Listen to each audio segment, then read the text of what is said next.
Hi! In front of me is FOSSIBOT F101 and today I would like to show you how you can switch on and use voice typing. Begin by accessing your device's keyboard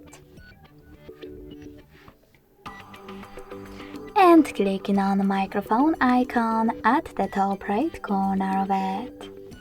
If it's not visible, select this gear next to 3 dots.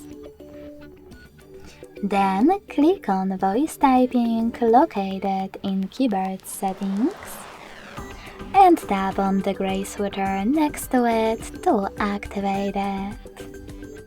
Then go back to your keyboard.